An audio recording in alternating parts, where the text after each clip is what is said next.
Jadi hitung-hitungan ekonomi, jadi harus lakukan apa dulu Mas? Ini harus segera hasil investigasi diselesaikan dan diambil keputusan secara bulat. Jadi hanya satu suara ini. Jangan lagi-lagi dipolitisasi karena yang pertama tadi ini punya efek pastinya terhadap stabilitas ekonomi, terhadap citra ekonomi kita. Investasi kita ingin ditarik secara besar-besaran, kita punya target-target pembangunan yang besar. Ketika ada kegaduhan ya terkait dengan insiden ini tentu sangat mengganggu target-target pembangunan. Kemudian yang kedua, saya pikir ini juga jadi momentum menjaga ketahanan energi dalam konteks ini kan pemerintah dari dulu sudah mewacanakan adanya cadangan penyangga energi (CPE) dan katanya bahkan sudah draft Perpresnya sudah mulai disusun tapi belum diterbitkan. Nah ini konteksnya adalah bagaimana ketika terjadi suatu krisis ya entah itu bencana ataupun insiden seperti ini kita memiliki pasokan energi khususnya BBM. Nah di dalam cadangan penyangga energi itu memang kan ditetapkan 30 hari. Nah pertanyaan kemarin ketika insiden kan ketika TBBM Depo Pelumpang ini terbakar kira-kira akan terjadi kelangkaan pasokan nggak? Terus masyarakat akan timbul panik buying tidak? Nah dengan adanya CPI ini juga saya pikir menjadi salah satu instrumen kebijakan yang harus juga segera didorong oleh Komisi 7 juga supaya pemerintah secara komprehensif lah menyelesaikan solusi ini bukan hanya di lokalitas di Jabodetabek tapi secara nasional untuk kepentingan ketahanan energi nasional gitu Mbak. Karena deg-degan juga kalau ternyata tadi disampaikan memang kurang dari 2 minggu. Bang Arya sebelum nanti terakhir ke Pak Maman. Apanya? Ya, jadi ini kita butuh ketenangan batin Bang Arya. Kalau Silakan. untuk pemenuhan pasokan BBM saya rasa ini nggak terganggu, bisa tertanggulangi ya. Apalagi sekarang kan seperti kelihatan bahwa sekarang pipa yang dari Balongan juga. Ya, tadi disampaikan 3 hari kurang lebih. Artinya udah bisa dan sebagainya gitu ya. Tapi untuk ke depan ya dengan kecepatan juga Pertamina dan semua pemadam kebakaran dan sebagainya untuk menanggulanginya. Itu jam 00.10 menit karena kita harus sama Pak Erik masih sama ya, kayak bareng hari itu. Beliau tuh masih terus kontrol hari itu ya. Itu langsung laporan kita bahwa udah selesai gitu. Tapi 30 menit kemudian baru diumumkan ketika yakin bahwa ini memang tidak ada masalah. Jadi memang sebenarnya orang melihat kecepatan kita menanggulangi juga ada sesuatu yang positif gitu kan. Kemudian penanggulangan korban juga kita tanggulangi dengan baik dan saya rasa isunya kan nggak ada ya.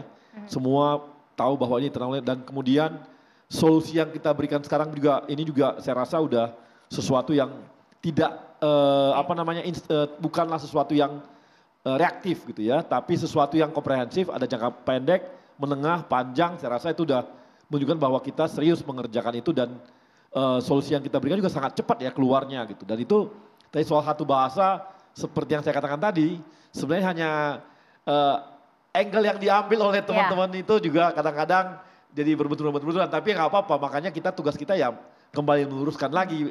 Begini loh situasi yang sebenarnya gitu sih. Oke. Pak Maman, tadi juga disinggung soal CPI, bagaimana Komisi 7 mendorong?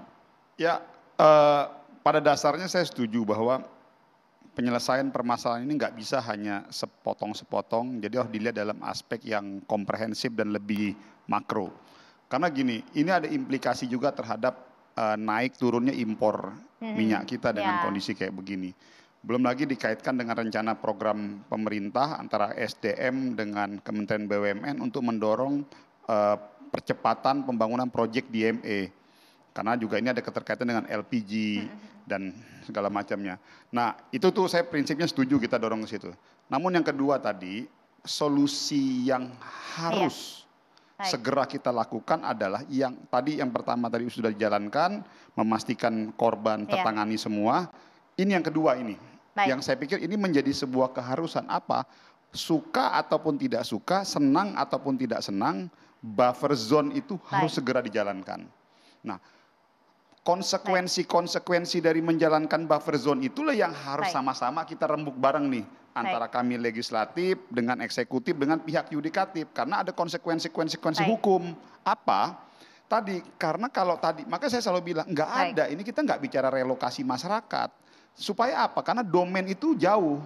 Yang kita lakukan adalah pembangunan buffer zone dengan, lalu ada konsekuensi dong masyarakat kita ini. Pembebasan lahan. Baik. Jadi kita tidak bicara relokasi masyarakat. Karena setelah kemarin tadi kita cek, kita diskusi dengan Pertamina, ada kurang lebih sekitar 800 KK yang akan mobilisasi yang akan dibebaskan kalau program buffer zone ini berjalan. Nah, pertanyaannya 800 KK itu mau kita usir begitu saja? Enggak. Tapi kita dorong untuk dilakukan pembebasan lahan supaya ini sejuk nih, supaya sejuk nih. Jadi pemerintah juga nggak kalang kabut nih dihajar kanan kiri gitu. Jadi dorong program itu baru yang ketiga jangka panjangnya tadi. Kalau memang mau dibangun TBBM baru, dilihatnya berdasarkan kebutuhan masyarakat. Itu aja. Bang Maman terima kasih. Ini pimpinan Komisi 7 DPR RI dari fraksi Partai Golkar, Bang Arya Sinulinga, staf khusus Menteri BUMN, Mas Abra Talatov Ekonomi Indef, dan tadi sudah bergabung bersama kita Pak Irto Ginting, Korporat Sekretari Pertamina Patraniaga. Mudah-mudahan saja solusi tadi bisa segera terrealisasi sehingga kejadian serupa tidak lagi terjadi di Indonesia.